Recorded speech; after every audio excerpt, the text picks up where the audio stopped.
ZPTC ఎన్నికల్లో TDP అభ్యర్థి లతారెడ్డి అన్ని గ్రామాలకు పోలింగ్ బూతుల్ని పరిశీలిస్తున్నారు.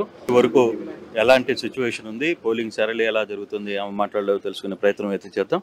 మేడం, ఇప్పుడు దాకా చాలా పోలింగ్ బూతులు తిరుగుతున్నారు, ఎలా ఉంది మూడు, ఎలా ఉంది పోలింగ్ పర్సంటేజ్, ఎలా నడుస్తుంది, ఏమనిపిస్తుంది? చాలా ప్రశాంతంగా నడుస్తుందండి. అన్ని బూతులు తిరుగుకుంటూ వచ్చాను నేను అన్నీ, కానీ చాలా ప్రశాంతంగా ఉంది. అసలు ఎలక్షన్ అంతే నేను ఇప్పుడు చూసిన ఎలక్షన్ అంటే చాలా ప్రశాంతంగా జరుగుతుంది. ఎప్పుడు కూడా ఈ ఎలక్షన్ అయితే నేను ఎప్పుడు చూడలేదు, అంత ప్రశాంతంగా జరుగుతుంది. అంటే ఓటర్లు కొంతమందిని బయట నుంచి తీసుకుని వచ్చి స్థానిక ఓటర్లని రానియకుండా చేస్తున్నారు అనేది ఒక తీవ్రమైన విమర్శ చేస్తున్నారు మీ మీద.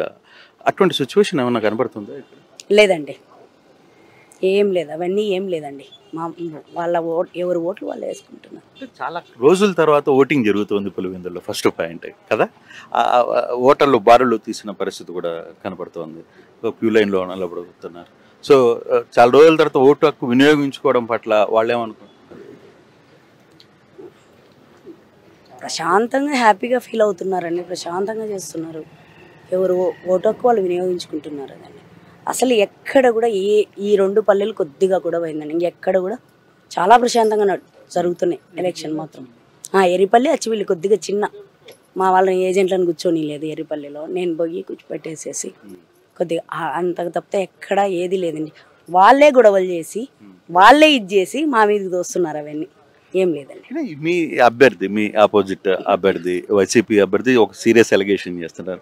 నా ఓటు నన్ను వేయించుకోవడానికి బయటికి రానివ్వట్లేదు, పూర్తిగా ఇంట్లోనే నన్ను నిర్బంధం చేశారు, నన్ను అరెస్ట్ చేశారు, హౌస్ అరెస్ట్ చేశారు, నా ఓటు హక్కు కూడా నేను వినియోగించుకోలేకపోతున్నాను అని చెప్పి చెప్తున్నారు. వాళ్ళు ఎన్నైనా ఆరోపణలు చేస్తారండి.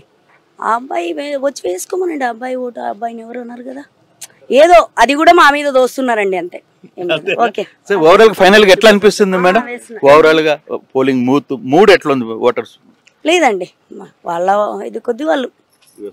సో టీడీపీ గెలవబోతుంది అనే ఒక ఇండికేషన్స్ లో ఎంత మెజారిటీ రాబోతుంది? మెజారిటీ ఆ రోజండి 14th మీకు ఒక అంచనా ఉంటుంది కదా? లేదండి, 14th గెలుపు అయితే పక్కండి. Okay, thank you.